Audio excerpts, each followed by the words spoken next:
Sir, मैंने जो श्लोक सिलेक्ट किया है वह जो अदृश्य है, अग्राह्य है, अगोत्र है, अवर्ण है और चक्षु श्रोतादिहीन है, इसी प्रकार अपाणिपाद, नित्य, विभु, सर्वगत, अत्यंत सूक्ष्म और अव्यय है, तथा जो संपूर्ण भूतों का कारण है, उसे विवेकी लोग सब और देखते हैं। तो इस श्लोक को सिलेक्ट करने का मेरा जो इंटेंशन है वो ये है कि बात उस अल्टीमेट सोल की हो रही है, बात उस साउंड ऑफ साइलेंस की हो रही है। तो वो समस्त भूतों का जो पंचभूत है उनका कारण कैसे हो सकता है? वो छोटा सा पार्टिकल इतने बड़े ब्रह्मांड का कारण कैसे हो सकता है? कॉन्शियसनेस भी वही है, पुरुष भी वही है, प्रकृति में मिलकर वो कैसे इस पूरे ब्रह्मांड का कारण हो सकता है? अब इसको आराम से, बिल्कुल पेशेंटली, पीसफुली आराम से समझते हैं। वह जो अदृश्य, उसको देखा नहीं जा सकता है आँखों से या किसी भी इंस्ट्रूमेंट से। जब कह रहे हैं अदृश्य है तो it can not be seen by human eyes और बाय एनी अदर इंस्ट्रूमेंट और by any animal. It is not visible to the eyes. तो ये देखने का विषय नहीं है। अग्राम्यम मतलब कि आप उसको ग्रहण नहीं कर सकते हो, यानी कि उसको पकड़ नहीं सकते हो, उसको कैप्चर नहीं कर सकते हो। जैसे जल है, उसको आप ग्रहण कर सकते हो। जल आपने कहीं से लिया और पिया तो एक तरह से आपने उसको ग्रहण कर लिया। आपने मतलब आपके शरीर ने, बट इसको आप ग्रहण नहीं कर सकते। ऐसा कोई पात्र नहीं है, ऐसी कोई चीज़ नहीं है जिसमें कि ये आ जाए और उसमें लेकर के आप इसको पी जाओ। अगोत्र, इसका कोई गोत्र नहीं है। जैसे आपसे पूछते हैं ना जब कोई पूजा पाठ होता है कि भाई आपका क्या गोत्र है, तो इसका कोई गोत्र नहीं है। इसके ऊपर आप कोई भी किसी भी तरीके का लेबल नहीं लगा सकते। जैसे इंसानों में अलग अलग वर्ण होते हैं, गोत्र होते हैं, उसके अलावा आप देख सकते हो कि जो जानवर हैं उसमें भी अलग अलग तरह के जानवर हैं, अलग अलग तरह के पेड़ पौधे हैं। इन तीनों में भी फ़र्क है, पेड़ पौधों में, जानवरों में और इंसानों में। उनको आप सब क्लासीफाई कर सकते हो।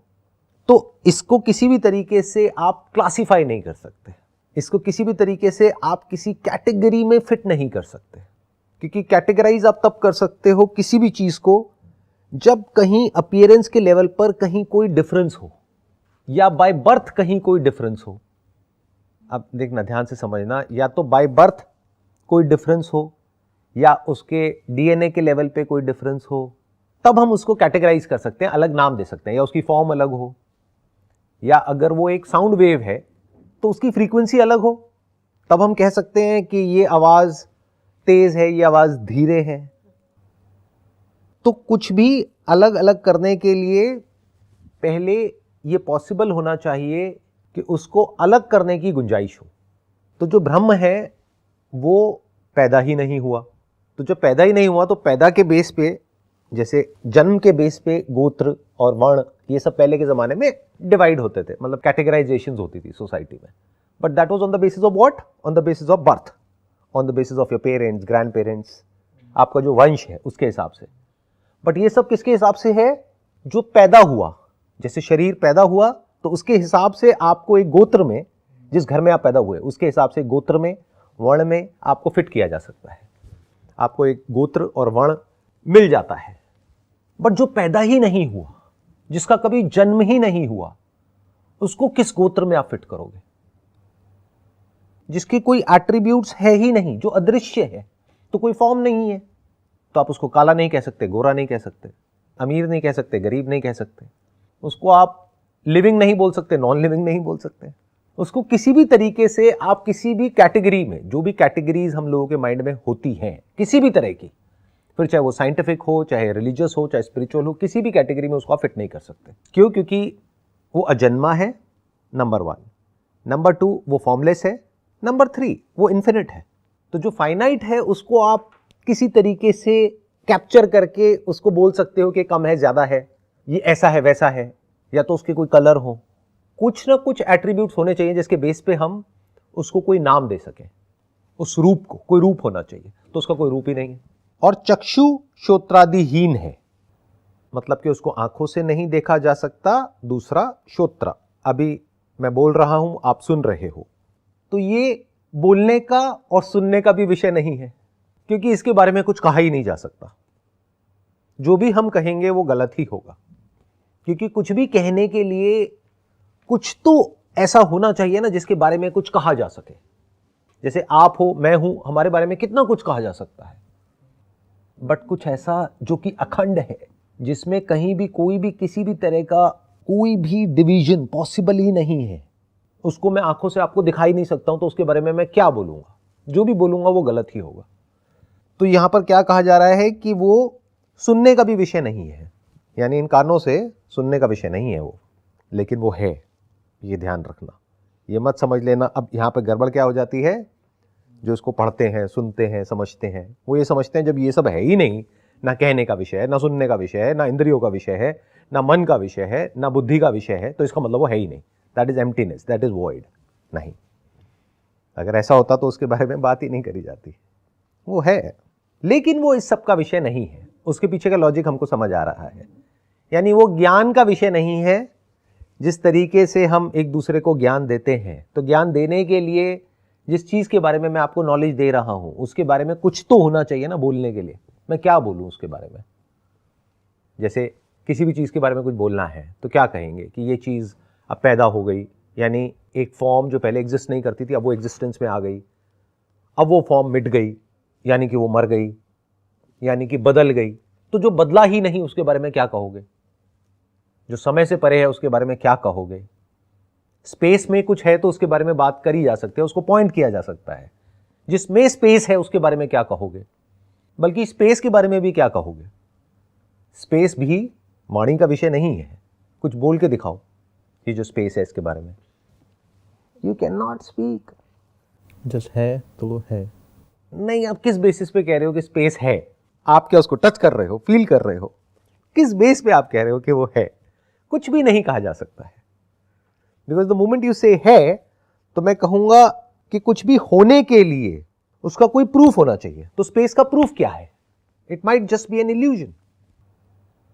अब थोड़ा और आगे बढ़ते हैं।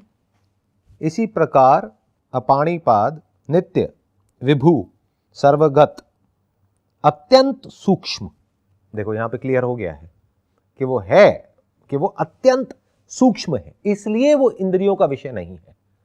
और अव्यय है तथा जो संपूर्ण भूतों का कारण है, उसे विवेकी लोग सब ओर देखते हैं।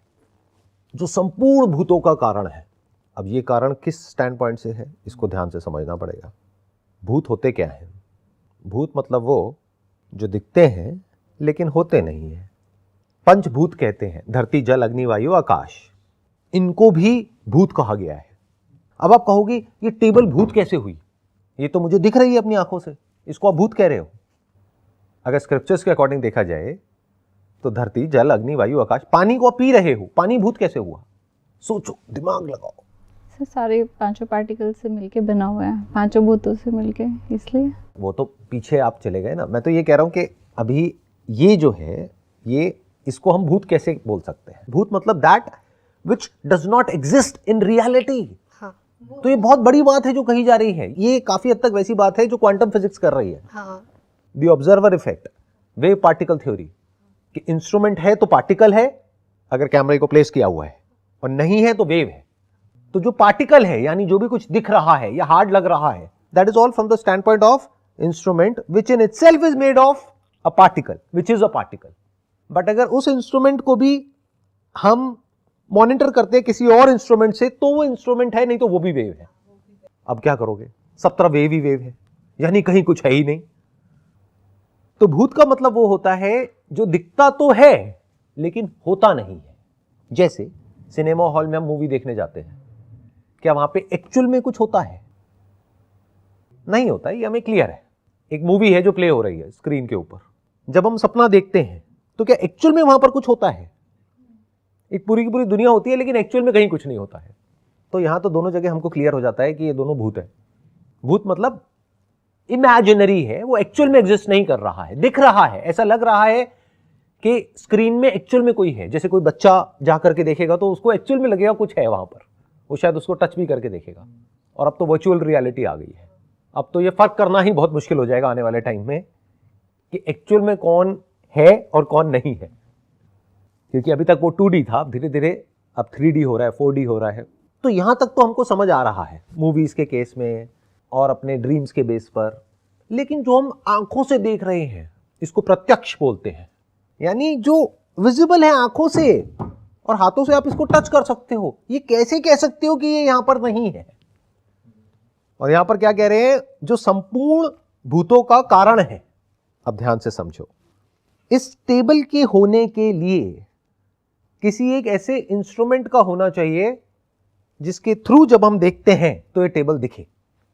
अगर इसको किसी ऐसी मशीन के थ्रू देखें जो कि इसके आर पार देख सकती है, तो क्या वहां पर टेबल दिखेगी या नहीं दिखेगी?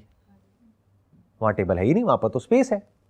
तो this table exist only in relation to the instrument through which we are perceiving this table. This world exist only in relation to the instrument through which we are perceiving this world. किसी instrument से देखोगे तो दिन दिखेगा, किसी से देखोगे तो रात दिखेगी, किसी से देखोगे तो ऐसा लगेगा यहां पर कुछ है, और किसी और से देखोगे तो कुछ नहीं है।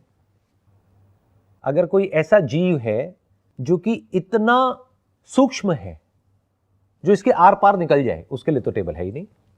बट अगर कोई ऐसा जीव है जैसे कि हम लोग जो इसके आर पार ना निकल पाए, तो हम कहेंगे टेबल है।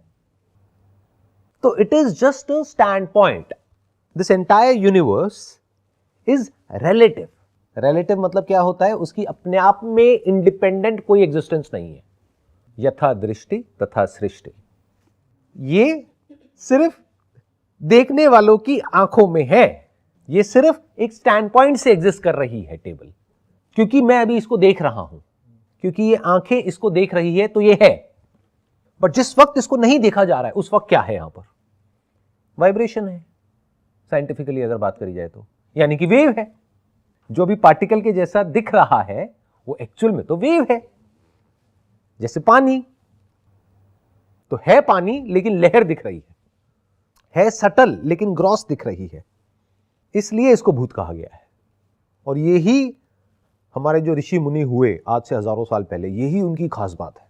जो साइंस आज बातें कर रही है, ये उन्होंने बिना किसी इंस्ट्रूमेंट के हजारों साल पहले ही देख लिया।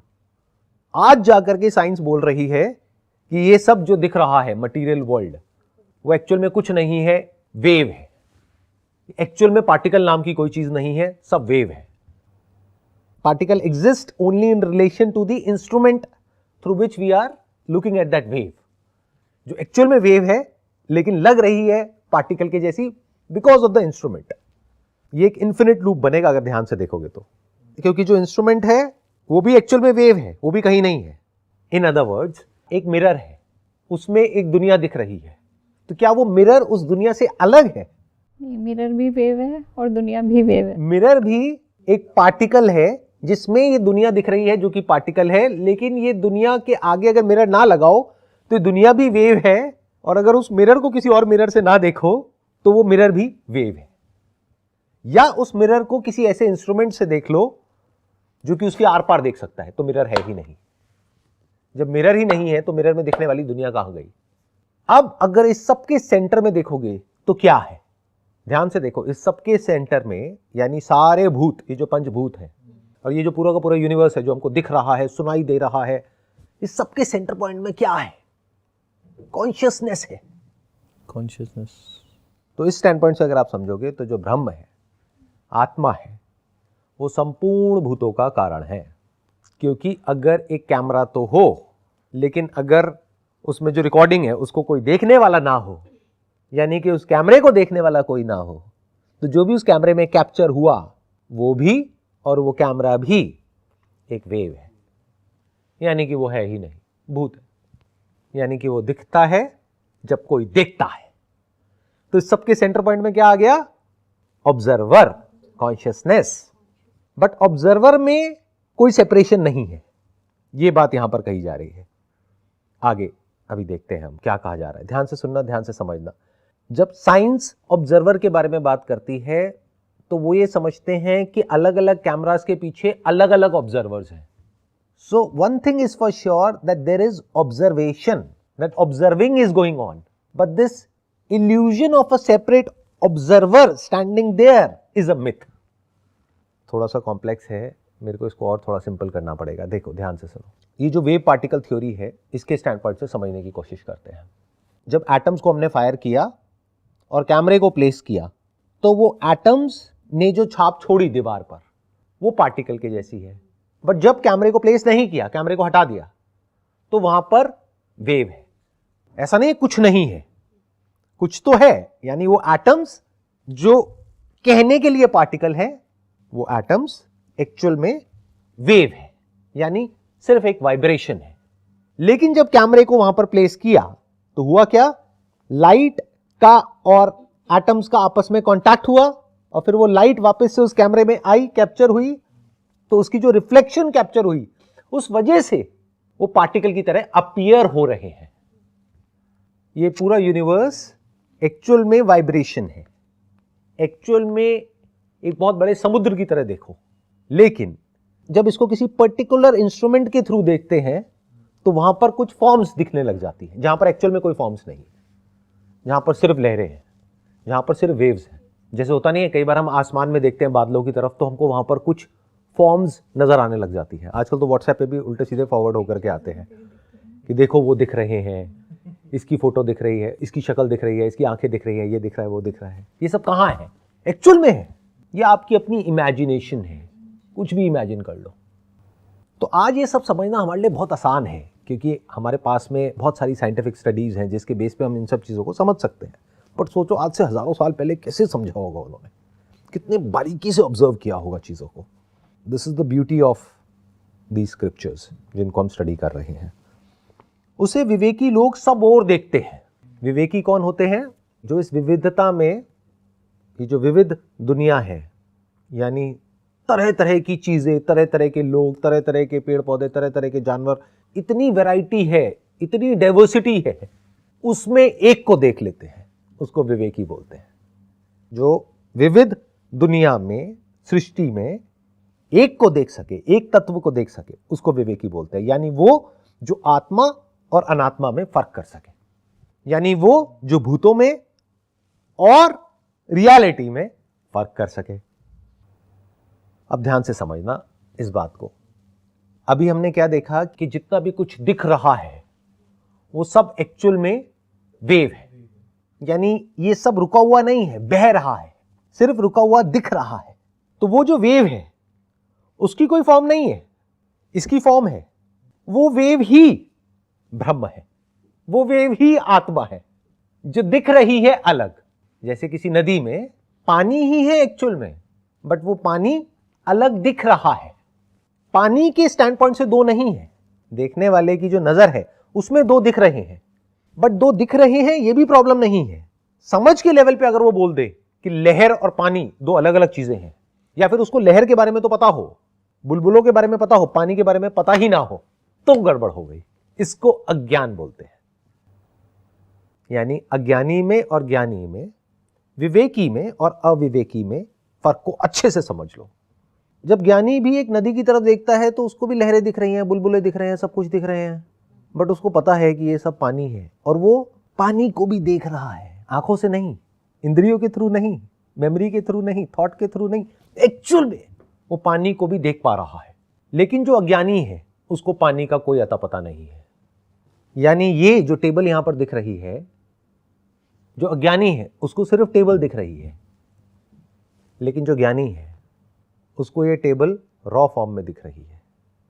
उसको ये टेबल आंखों के थ्रू देखता है तो ऐसे दिख रही है, और एक तीसरी आंख है।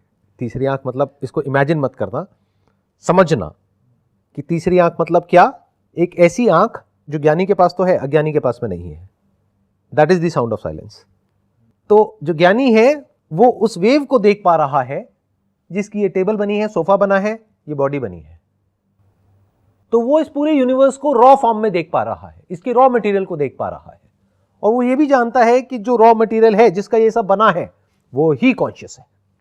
कॉन्शियसनेस और ये जो यूनिवर्स है, ये दो दिखते हैं, दो है नहीं। इसी को अद्वैत बोलते हैं। It appears to be two, but there is no separation between the two. Separation दिखता है, होता नहीं है। दो लहरों के बीच में सेपरेशन दिखता है, होता नहीं है।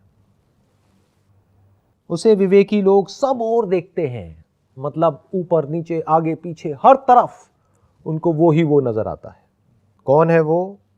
उसको आप ब्रह्म कहो, आत्मा कहो, परमात्मा कहो, सत्य कहो, अलग अलग नाम लोगों ने दे दिए हैं अलग अलग स्टैंड पॉइंट से।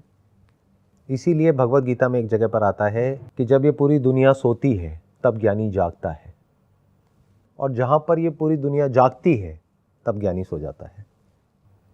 जो अज्ञानी हैं उनके सर पर भूत सवार हो जाते हैं, वो भूतों में ही जीते हैं, भूतों में ही मरते हैं, और भगवान शिव के पीछे भूतों की टोली चलती है। तो जब आपको उपनिषद समझ आते हैं तो आपको जो रिलीजन है वो भी समझ आ जाता है। उपनिषद की नज़र से देखोगे तो जो रिलीजन है उसका असली जो मतलब है वो आपको रिवील होने लग जाएगा। जैसे भगवत गीता में जब ये बात कही कि जब पूरी दुनिया सोती है तो ज्ञानी जागता है, इसका मतलब क्या है?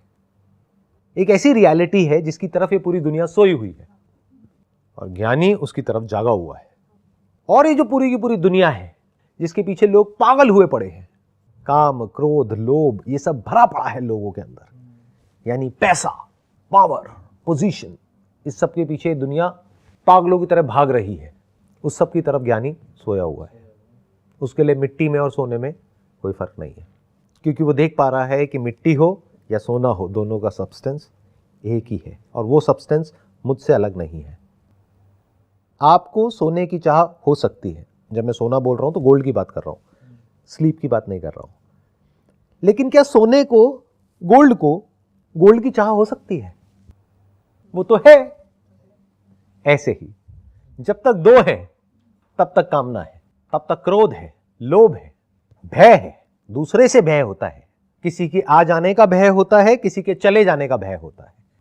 भय हमेशा द्वैत में होता है, कामना हमेशा द्वैत में होती है जब दो होते हैं। जब एक ही है तो ना कोई कामना है ना कोई भय है, किसकी कामना करें? जैसे आप लोगों ने सुना होगा शिवोहम, तो जो भगवान शिव है उनके अंदर क्या कामना हो सकती है? ऐसे ही जो ज्ञानी है उसमें क्या कामना हो सकती है? कामना है तो ज्ञानी नहीं है। उसमें किसका भय हो सकता है? क्योंकि वो तो अमर है, उसको मारने का कोई तरीका ही नहीं है। तो ये क्लियर हो गया वर्स कि जो सब भूतों का कारण है, यानी सब भूतों का कॉज है, एक इन्फिनिट लूप है। आगे से आगे अगर आप देखोगे तो उस इन्फिनिट लूप में एक ऐसा पॉइंट आएगा जहां पर जा करके एक कॉन्शियस बीइंग होगा, तब आप कहोगे ये पूरा का पूरा लूप एग्जिस्ट करता है। अगर कोई कॉन्शियस बीइंग नहीं है तो उसका होना या ना होना बराबर है। अगर इस यूनिवर्स में कॉन्शियसनेस नहीं है तो इस यूनिवर्स का होना या ना होना बराबर है। जैसे गहरी नींद में आपका होना या ना होना बराबर है। सपने में आप कह सकते हो कि मैं हूं, अभी आप कह सकते हो कि मैं हूं, बट गहरी नींद में क्या कहोगे? आप हो या नहीं हो? उस वक्त ना आप कह सकते हो कि मैं हूं, ना आप कह सकते हो कि मैं नहीं हूं, क्योंकि दोनों ही कहने के लिए थॉट का होना जरूरी है। वहां पर तो थॉट ही नहीं है, कोई फीलिंग नहीं है, कोई एक्सपीरियंस नहीं है, कोई सेंसेशन नहीं है, उसी को गहरी नींद बोलते हैं। तो ऐसे ही ये जो पूरा का पूरा यूनिवर्स है, अगर इसमें से कॉन्शियसनेस को हटा दो तो ये पूरा यूनिवर्स सोया हुआ है। बट जहां पर भी, जिन भी प्लैनेट्स के ऊपर कॉन्शियसनेस मैनिफेस्ट हो गई है, because of the instrument, not because of consciousness, because consciousness is there everywhere. इस पूरे यूनिवर्स में ऐसी कोई जगह नहीं है जहां पर कॉन्शियसनेस नहीं है। फर्क है इंस्ट्रूमेंट्स का। तो इस स्टैंड पॉइंट से अगर आप देखोगे तो समस्त भूतों का जो कारण है वो कॉन्शियसनेस है। और कॉन्शियसनेस यानी कि चित्त और सत्य, ये दो अलग अलग नहीं है। सत, चित्त, सत इज चित्त एंड चित्त इज सत। उसे विवेकी लोग सब ओर देखते हैं। मतलब जैसे हम सोचते हैं कि कॉन्शियसनेस यहाँ है वहाँ है, विवेकी लोग ऐसे नहीं देखते हैं। विवेक मतलब क्या? जो सत्य और असत्य में, सत्य में और भूत में, आत्मा में और अनात्मा में फर्क को देख सके। तो जो विवेकी लोग हैं वो खुद को सिर्फ यहाँ नहीं देखते हैं, वो सब जगह देखते हैं। ये उससे बहुत अलग है जिस तरीके से कोई अविवेकी या अज्ञानी इंसान देखता है। मैं आपको एक एग्जाम्पल देता हूँ, उससे बड़ी आसानी से समझ जाओगे। आप अपने घर की छत पे जाते हो, वहाँ पर आपको बहुत सारे पक्षी नज़र आते हैं, उनमें से भी किसी एक को पकड़ लेते हैं, पिजन। तो क्या वो जितने भी पिजन्स हैं उन सब में अलग अलग कॉन्शियसनेस है? क्या इस यूनिवर्स में कुछ भी अलग अलग है? इस सच को हम देख क्यों नहीं पाते हैं? ये जो नहीं देख पाते हैं इसी को माया कहते हैं, कि इतना ऑब्वियस है फिर भी हम नहीं देख पा रहे हैं। सेम मटेरियल की बॉडीज बनी है, not similar, same material, same water, not similar water. ऐसा नहीं है एक कबूतर में अलग तरह का पानी है, दूसरे में अलग तरह का पानी है, सब कुछ सेम है, बस दिखने में ऊपर ऊपर से अलग दिख रहे हैं। जैसे मिट्टी की दो मूर्तियां अलग अलग दिख रही हैं, या मिट्टी की अनगिनत मूर्तियां अलग अलग दिख रही हैं, लेकिन है तो सब मिट्टी ही। तो कॉन्शियसनेस अलग हो कैसे सकती है? चलो इसको और सिंपल करता हूं, क्योंकि पिजन के केस में भी आपके लिए समझना थोड़ा सा मुश्किल होगा। अगर वहां तक समझ सकते हो तो इंसानों के लेवल पे भी समझ सकते हो, बट साइंटिफिकली ये समझना बहुत आसान है। यहां पर देखो 1 2 3 4 बल्ब आपको नजर आ रहे हैं कि इन चारों बल्ब में जो इलेक्ट्रिसिटी है वो अलग अलग है। क्या इन चारों की जो लाइट है वो अलग अलग है?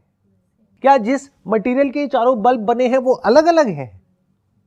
हो सकता है इन चारों को ये गलतफहमी हो जाए कि मैं उससे अलग हूं। क्यों? क्योंकि मेरी लाइट उसकी लाइट से ज्यादा है। तो एक में सुपीरियरिटी कॉम्प्लेक्स है, तो एक में इंफीरियरिटी कॉम्प्लेक्स आ गया। तो ये जो अलग होने का थॉट है, मान के चलो कि ये जो बल्ब हैं ये सोच सकते हैं, इमेजिन करो जैसे हम सोच सकते हैं।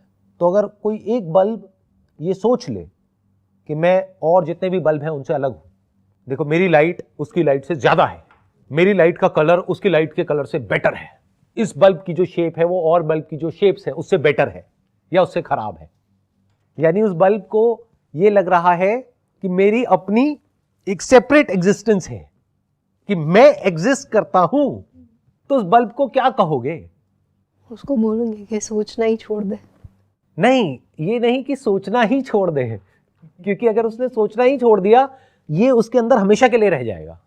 ये जो अलगपन है इसी को अहंकार बोलते हैं, ये उसके अंदर हमेशा के लिए रह जाएगा। तो उसको ये बोलना पड़ेगा कि एक बार आराम से बैठ करके इस बात को सुनो और समझने की कोशिश करो कि तुम औरों से अलग नहीं हो। अलग दिख रहे हो लेकिन अलग नहीं हो।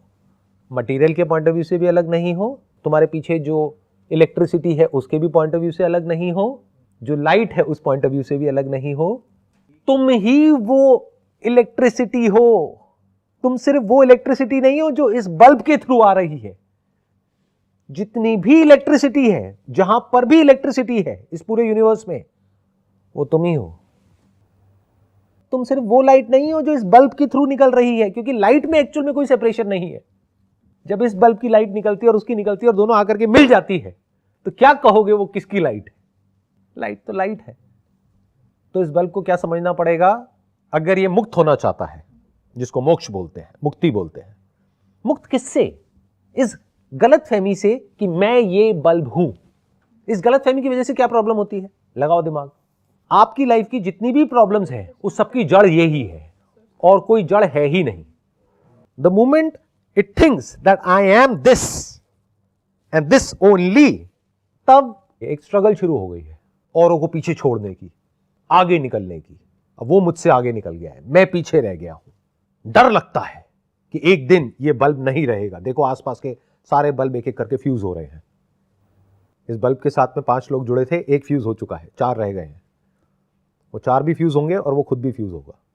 डर, stress, anxiety, feeling of loneliness, feeling of emptiness, feeling of separation, feeling of pettiness.